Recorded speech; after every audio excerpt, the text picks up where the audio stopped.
it's going to be a real pain of editing, and you will pay for it dearly. They announced interest rates of 30% on their credit card. 20% is out of 30%. You cannot have an economic recovery when people are already leaning on their credit cards to make it through, and then charge 30% interest. People will never get out of debt. And that's what they want, because they want to take your assets. And these are the same people that are controlling what's going on in the Middle East. They're controlling what's going on with the IMF. They're controlling our policy towards Israel. The same people. And they are the international bankers, the Federal Reserve, the Council on Foreign Relations, George Soros, and how can you say that publicly? Because he said it publicly on the BBC, that the goal was to devalue the dollar and equalize it with other nations. So, so the push for one world government and a one world economic system is going full speed ahead. Now, I don't remember how long ago it was. I think it was about a month ago. Every day there's so much information related to Bible prophecy that it's overwhelming. Everything's accelerating. And I was getting somewhat confused, okay? And the Lord spoke to me, not in an audible voice, but, in your spirit. He said, he's told me, the reason you're confused, he says, you need to look at Israel. That's the clock. You won't be confused if you look at Israel. That was a very short sentence from the Lord. And I began to look at Israel, and things made sense. The fulfillment of the prophecies about Israel are coming to pass. We could see a World War III in the Middle East very easily, because the tensions have been turned up, the hostilities have been turned up. If these terrorists are allowed into Israel and they do something really evil, Israel is going to hit them very hard, or the nation that sponsored them. Because many of these terrorist groups are being sponsored by other nations. And Israel will fire, I believe, this is my opinion, based on their policy of the Samson option, which I don't know if they still adhere to it, so it's speculation on my part, but it's conceivable that Israel could nuke some nation. And then, there's going to be a trading of nuclear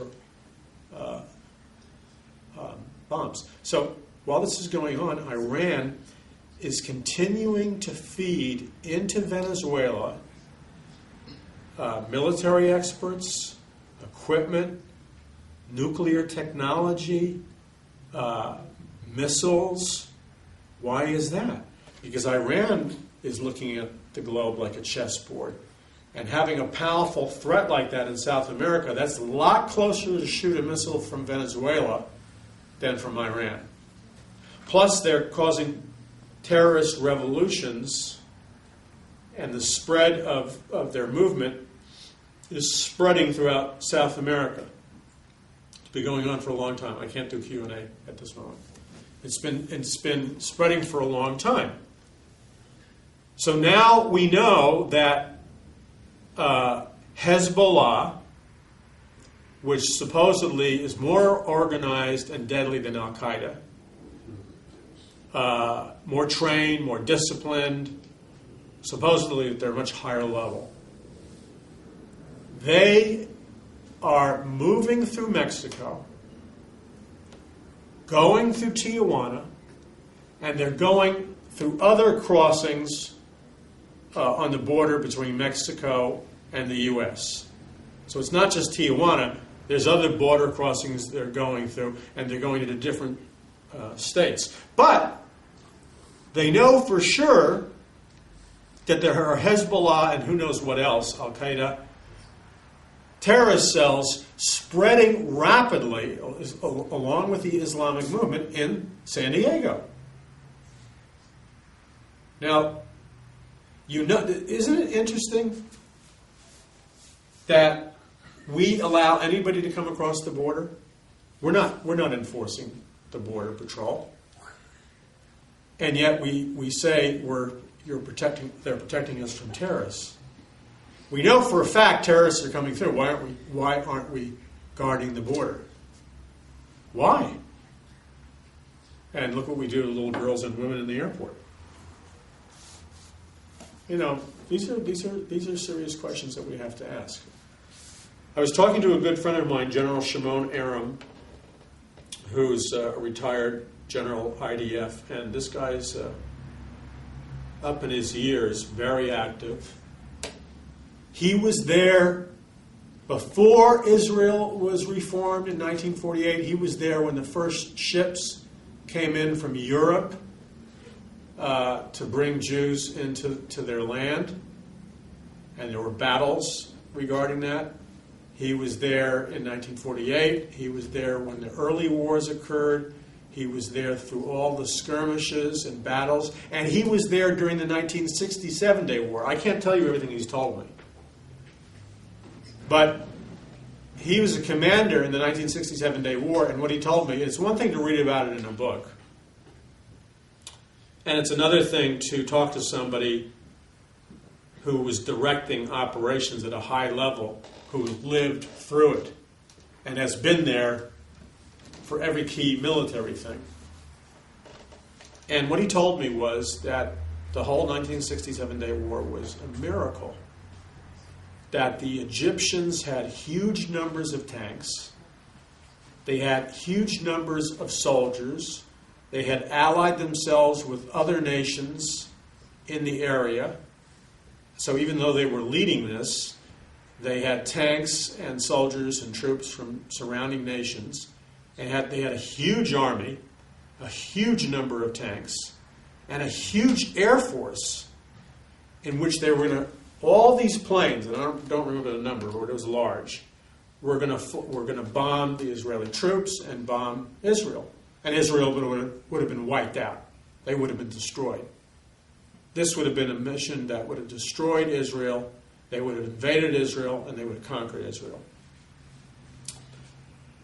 But, I got chills listening to him because you could see, if you're talking to a man who was like a David, you could see and he said that it was a miracle from God. He said it was God that did this. For some reason, I don't know exactly how it happened, the leaders in Israel and the military found out about the planned invasion. And for some reason, they knew where the tanks were. And for some odd reason, and it had to do with timing or whatever, they had Israel had a small number of planes and a small number of tanks against this massive army with a massive air force and massive tanks. And they flew their planes, and it just so happened in the guiding hand of God that all the Egyptian planes were lying on an airstrip. And so Israel began to bomb and blow up their entire air force because they couldn't defend themselves. There was nobody in the planes. There was nobody, they were asleep or whatever. And so Israel had even though in human terms they should have been massacred, God gave them a strategic opportunity and they wiped out the Egyptian Air Force, destroying all the planes. Then they invaded the tanks, and for some reason, and this is right out of the Old Testament, the different armies manning the tanks and all the soldiers began shooting themselves into confusion. So Israel, was waging war against them, but they could never beat them. They defeated themselves. It was a miracle. And then Israel went in and recaptured Jerusalem, recaptured the Temple Mount, and then for some reason they gave back the Temple Mount. I think they were afraid that the revenge, there'd be huge revenge if they did. So that's a miracle of how God supernaturally defended Israel. And God's hand is still on Israel today because God has a prophetic plan for Israel. Now, nobody knows exactly what's going to happen. Nobody knows for sure when Ezekiel 38 is going to take place, before or after the rapture, now, in the relatively near future, or later on. I personally think that Armageddon and Ezekiel 38 are two different wars. There's been a very popular theory that a friend of mine has been popularizing, saying that Israel will conquer its enemies, perhaps in the Ezekiel 38 war, and they will become an economic superpower. Once they're no longer under attack, they'll become an economic superpower.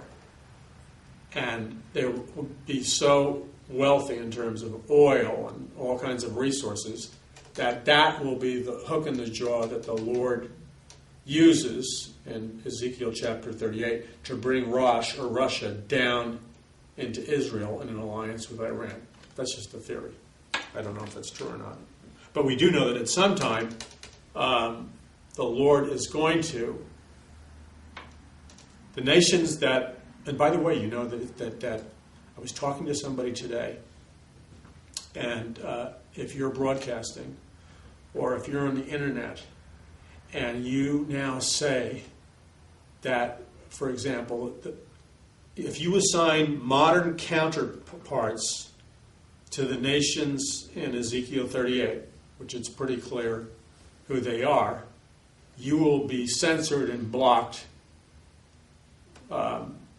through UN law, and nobody can receive you in all the nations that will shut you down. So the level of censorship is going up very high, and it's occurring in the United States of America. They do not like the open and free internet. They hate it. And there's so many ways to change the names of what you're going to do. Call it a cyber attack, have the UN take control over it. I mean, there's 100 different ways that you can totally censor the internet without calling it censorship. And some pretense for the public good. But don't take the privilege of getting on the internet and finding out the truth as a given. It's there by the grace of God, and it's done more to change America and the world than any force. In fact, Brzezinski, as I said before, who planned the division of Israel, he helped found the Trilateral Commission with Rockefeller. He was the foreign policy advisor to Carter, and he was also an advisor, or was an advisor, a top advisor, publicly for Obama, and obviously still must be a behind-the-scenes advisor. And when you read his books, his thinking is very fascist, as many of these people are. You know, I guess I'd have to say I'm naive. Because like many Americans, I believed what they taught in public school.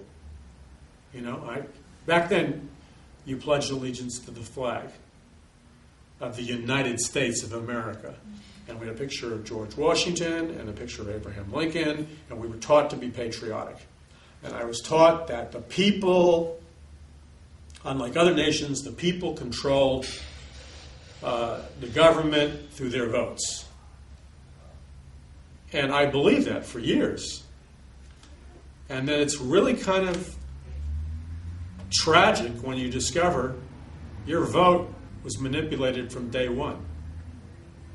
It was all a matter of the illusion of choice, where all the time there was power. But you know what? This has been the case in human history from the beginning.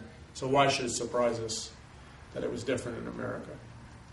We obviously had some degree of freedom in the electoral process. So voting did do some good. And I think voting still does some good. But ultimately, we don't have the final say-so. Other people do. So, the Lord has laid a burden on my heart regarding all of this. And I had a heavy burden beginning before 2011. That 2011, a lot of things were going to happen. And no, I did not. The Lord didn't tell me that He was returning in 2011. Okay? No man knows the day or the hour, if you know your Bible. So, sorry. But the Lord spoke to me, it's going to be very heavy things happening. And heavy things have happened. And I don't think 2011 is the end all. I think it's going to continue on. And I think most Americans don't realize